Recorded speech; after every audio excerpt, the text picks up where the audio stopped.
नमस्कार दोस्तों, स्वागत है आपका ऑनलाइन स्टडी वीडियो में। दोस्तों आज जो हम आपके साथ डिस्कस करेंगे हिंदी शिक्षण शास्त्र से प्रश्न करेंगे। जो लेसन 1 है हमारा अधिगम एवं अर्जन, तो इनसे संबंधित जो प्रश्न सीटेट के एग्जाम में पूछे जाते हैं इंपॉर्टेंट क्वेश्चन, वो हम डिस्कस करेंगे। सो डियर वीडियोज़ को लाइक कीजिए, शेयर कीजिए एंड सब्सक्राइब कीजिए मेरे यूट्यूब चैनल को। सुनाओ friends, let's start. So first question है, अन्य विषयों की कक्षाएं भी भाषा अधिगम में सहायता करता है क्योंकि ऑप्शन है सभी शिक्षक एक से अधिक भाषा जानते हैं। अन्य विषयों की पाठ्यपुस्तकें भाषा शिक्षक के उद्देश्यों को ध्यान में रखती है। अन्य विषयों को पढ़ने पर वैविध्यपूर्ण भाषा प्रयोग के अनेक अवसर उपलब्ध होते हैं, या अन्य विषयों के शिक्षक विषय के साथ साथ भाषा भी सिखाते हैं। तो इसमें जो पूछा है कि अन्य विषयों की जो कक्षाएं हैं वो भाषा अधिगम में सहायता करती हैं, तो सही आंसर जो होगा कि अन्य विषयों को पढ़ाने पर वैविध्यपूर्ण मीन्स विविध तरीके से भाषा प्रयोग के अनेक अवसर उपलब्ध होते हैं। So third option is right. Next है, भाषा अर्जन और भाषा अधिगम के संदर्भ में कौन सा कथन सही नहीं है। तो भाषा अर्जन और भाषा अधिगम के संदर्भ में बताना है। भाषा अर्जन का मीनिंग होता है जब भाषा को हम अर्जित करते हैं, तो कौन सा कथन सही नहीं है। ऑप्शन है रोजगार प्राप्त करने के लिए ही भाषा सीखी जाती है। भाषा अर्जन के लिए समृद्ध भाषाई परिवेश की आवश्यकता होती है। भाषा अधिगम में संप्रेषण कुशलता पर भी बल रहता है, या भाषा अर्जन सहज और स्वाभाविक होता है जबकि भाषा अधिगम प्रयासपूर्ण होता है। तो सही आंसर इसका जो होगा कि जो नहीं है, कथन सही नहीं है भाषा अर्जन और भाषा अधिगम के संदर्भ में कि रोजगार के लिए ही भाषा सीखी जाती है, ये ऑप्शन गलत है। So first option is right. Next है, एक बहुसांस्कृतिक पृष्ठभूमि वाला कक्षा में भाषा सीखने के बारे में कौन सा विचार उचित है। ऑप्शन है अधिकाधिक पुस्तकों का निर्माण किया जाए, भाषा सिखाने के लिए व्याकरणिक नियमों का और अधिकाधिक प्रयोग होना चाहिए, भाषा परिवेश का निर्माण किया जाए ताकि भाषा अर्जन की सहज स्थिति बन सके, या बच्चों में भाषा सीखने की क्षमता बलपूर्वक विकसित करनी चाहिए। तो इसमें जो पूछा है कि जो एक बहुसांस्कृतिक पृष्ठभूमि वाली जो कक्षा होती है उसमें भाषा सिखाने के बारे में कौन सा विचार सही है, तो उनके लिए ऐसा भाषा परिवेश उनके लिए क्रिएट करना है ताकि वो भाषा अर्जन मीन्स भाषा को सहज स्थिति में वो भाषा को अर्जित कर सके। तो third option is right. Next है, बच्चे भाषा सीखने की क्षमता के साथ पैदा होते हैं मुख्य, तो ये विचार बताना है किसका है। एल.एस. वाइगोत्स्की, इवोन पाव्लोव, नाम चॉम्स्की या जीन पियाजे। तो ये जो कथन है डियर, ये नाम चॉम्स्की का है। Third option is right.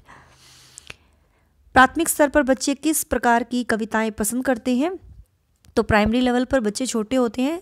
Option है जो तुकांत न हो, जो कोई सीख देती हो, जिनमें लयात्मकता हो, जो अनिवार्य रूप से राजरानी से जुड़ी हो। तो बच्चे जो छोटे होते हैं वो प्राइमरी स्तर पर उनको ऐसी कविताएं पसंद होती है जिसमें लय हो। कोई भी अगर आप उनको कविता सुना रहे हो, जैसे मछली जल की रानी है, तो उसको अगर आप लय से सुनाते हो तो वो ज़्यादा पसंद करते हैं, लयात्मकता जिसको बोलते हैं। So third option is right.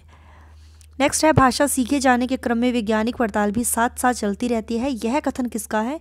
Option है चॉम्स्की, ओरोरिन, वाइगोत्स्की या जीन पियाजे। डियर मोस्ट इंपॉर्टेंट क्वेश्चन है ये, इसको नोट डाउन कर लेना। तो इसका जो सही आंसर होगा वो है चॉम्स्की। चॉम्स्की का ये कथन है। So first option is right. Next है, कविता शिक्षण में गीत प्रणाली का प्रयोग किस स्तर पर करना सर्वाधिक उपयोगी होता है। तो गीत प्रणाली का बताना है डियर, प्राथमिक कक्षा स्तर पर, माध्यमिक कक्षा स्तर, उच्च कक्षा स्तर या उच्चतर माध्यमिक कक्षा स्तर। तो बच्चे छोटे होते हैं तो वो गीत प्रणाली का जब उनके लिए प्रयोग किया जाता है तो वो इंटरेस्ट वो लेते हैं। तो कविता शिक्षण में गीत प्रणाली का प्रयोग किस स्तर पर ज़रूरी है, तो वो प्राथमिक कक्षा स्तर पर। So first option is right. Next है, कविता शिक्षण की प्रणाली उच्चतर माध्यमिक कक्षाओं के छात्रों के लिए हितकारी है, तो इनके लिए कौन सी बेस्ट रहती है। जो उच्चतर माध्यमिक स्तर के जो बच्चे होते हैं, गीत, समीक्षा, अर्थ कथन या व्याख्या। तो सही आंसर इसका जो होगा समीक्षा। समीक्षा प्रणाली जो होती है वो उच्चतर माध्यमिक स्तर के लिए बच्चों के लिए सही रहती है। So second option is right. Next है, निम्नलिखित में से कौन सा प्राथमिक स्तर पर भाषा शिक्षण का उद्देश्य नहीं है। तो इनमें से बताना है कौन सा प्राथमिक स्तर पर भाषा शिक्षण का उद्देश्य नहीं है।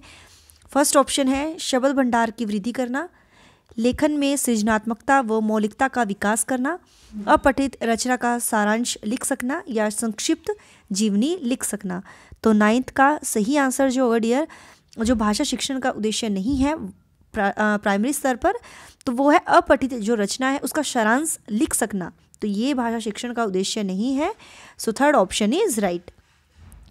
भाषा का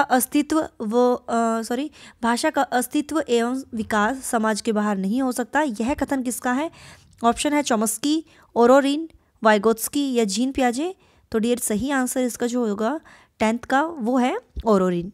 ये पूछा जा सकता क्वेश्चन है, ओरोरिन है, तो सेकंड ऑप्शन इज राइट। अगला है परिपरीक्षा का उद्देश्य होता है छात्रों में ज्ञानात्मक कौशलों का विकास करना, वैज्ञानिक दृष्टिकोण उत्पन्न करना, जिज्ञासा, अभिवृत्ति एवं अभिरुचि का विकास करना, या उपरोक्त सभी। तो ये पॉजिटिव पॉइंट है डियर, तो सही आंसर होगा फोर्थ ऑप्शन। उनमें ज्ञानात्मक जो कौशल है, वैज्ञानिक दृष्टिकोण जो है, जिज्ञासा, अभिवृत्ति, अभिरुचि का में डेवलपमेंट लेकर आनी है। So fourth option is right.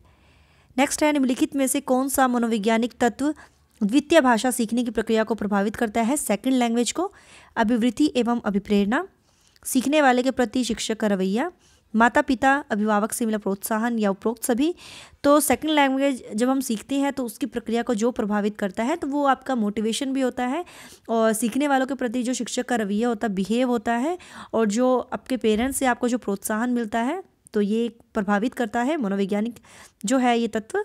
So fourth option is right. प्राथमिक स्तर पर भाषा सिखाने से तात्पर्य है, तो क्यों भाषा सिखाई जाती है? भाषा वैज्ञानिक तथ्य स्पष्ट करना, भाषा का व्याकरण सिखाना, उच्च स्तरीय साहित्य पढ़ाना, या भाषा का प्रयोग सिखाना। तो सबसे जो मेन जो मोटिव रहता है भाषा का प्रयोग सिखाना। सो फोर्थ ऑप्शन इज राइट। प्राथमिक स्तर पर भाषा शिक्षण की प्राथमिकता होनी चाहिए केवल बोलकर पढ़ने की क्षमता विकसित करना, कविता और कहानी के द्वारा केवल श्रवण कौशल विकसित करना, बच्चों की रचनात्मकता और मौलिकता को पोषित करना, या बच्चों की चित्रांकन क्षमता का विकास करना। तो सबसे बेस्ट जो है कि भाषा शिक्षण की जो प्राथमिकता होनी चाहिए कि बच्चों में रचनात्मकता और मौलिकता को पोषित करना। तो third option is right. Next है भाषा तब सबसे सहज और प्रभावी रूप से सीखी जाती है जब, ऑप्शन है भाषा के नियम कंठस्थ कराए जाए, भाषा शिक्षक कठोर रवैया अपनाते हैं, ये तो बिल्कुल नहीं होगा, भाषा प्रयोग की दक्षता प्रमुख उद्देश्य हो, या भाषा की पाठ्यपुस्तक में अधिक से अधिक पाठों का समावेश हो। तो भाषा तब सबसे सहज और प्रभावी रूप से सीखी जाएगी जब भाषा प्रयोग की जो दक्षता है, ठीक है, उसमें निपुणता लाना वही एक प्रमुख उद्देश्य हो। So third option is right. Next है भाषा अर्जन। तो भाषा अर्जन किसे बोलते हैं? शिक्षक की आवश्यकता उपस्थिति की मांग करता है, भाषा की कक्षा में ही संभव है, सहज स्वाभाविक होता है, या प्रयासपूर्ण होता है।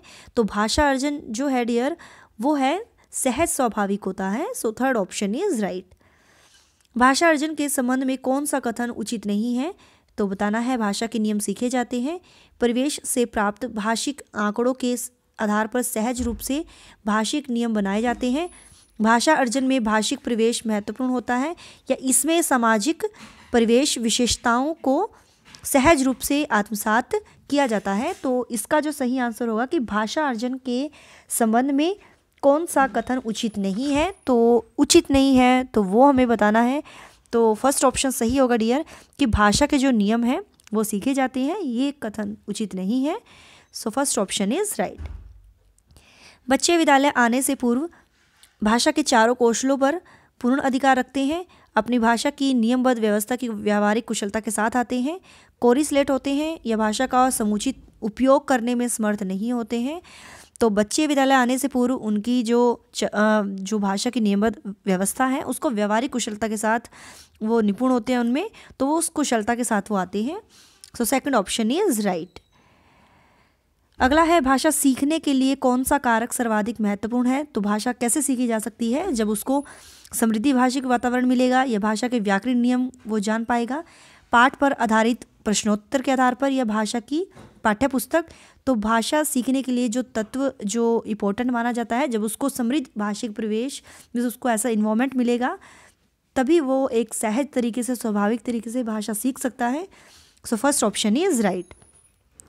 अगला है भाषा अर्जन और भाषा अधिगम के संदर्भ में कौन सा कथन सही नहीं है? तो भाषा अर्जन और भाषा अधिगम के संदर्भ में बताना है सांस्कृतिक विभिन्नता भाषा अर्जन और अधिगम को प्रभावित करने वाला महत्वपूर्ण कारक है, भाषा अर्जन में विभिन्न संकल्पनाएं मातृभाषा में बनती है, भाषा अधिगम में कभी भी अनुवाद का सहारा नहीं लिया जाता, भाषा अर्जन सहज और स्वाभाविक होता है, जबकि भाषा अधिगम प्रयासपूर्ण होता है। तो इसका बताना है डियर सही आंसर जो होगा, जो नहीं है पूछा है तो प्लीज़ क्वेश्चन को अच्छे से पढ़िएगा। जो नहीं है पूछा कि भाषा अर्जन और भाषा अधिगम के संदर्भ में कौन सा कथन सही नहीं है, कि भाषा अधिगम में कभी भी अनुवाद का सहारा नहीं लिया जाता। So fourth option is right. Sulekha जब तब बच्चों के साथ बातचीत करती रहती है, वह सीटेट 2012 में पूछा गया क्वेश्चन है। सदैव बच्चों की परीक्षा ले रही है, समय नष्ट कर रही है, बच्चों को भाषा अर्जित करने के लिए प्रवेश दे रही है, या बच्चों को वाचाल बनाना चाहती है। तो डियर जो सुलेखा है वो बच्चों से मीन्स जब भी वो बातचीत करती है तो वो बच्चों को भाषा अर्जित करने के लिए ऐसा प्रवेश दे रही है कि वो भाषा को ग्रहण करे, वो अर्जित करे। सो थर्ड ऑप्शन सही होगा। नेक्स्ट है सुमन बचपन से ही गुजराती बोल समझ लेती है, वह कभी विद्यालय नहीं जाती है, यह कथन है। तो ये उदाहरण जो है इसका आंसर आपको करना है कमेंट्स में, इतना मैंने आपको बता दिया है।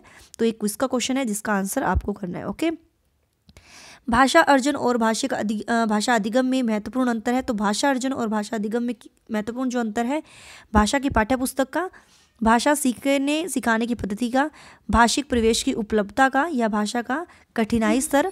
तो इसका सही आंसर जो होगा, भाषा अर्जन और भाषा अधिगम में जो महत्वपूर्ण जो अंतर है, भाषा को सीखने सिखाने की जो पद्धति होती है उसमें अंतर पाया जाता है। नेक्स्ट है भाषा अर्जन में महत्वपूर्ण है, तो बताना है भाषा के विभिन्न रूपों का प्रयोग करना, भाषा का व्याकरण, पाठ्यपुस्तक, या भाषा का शिक्षण। तो भाषा अर्जन में जो सबसे इम्पोर्टेंट जो माना जाता है कि भाषा के आप विभिन्न रूपों का आप प्रयोग करते हैं जिससे बच्चा भाषा को अर्जित करता है। So first option is right.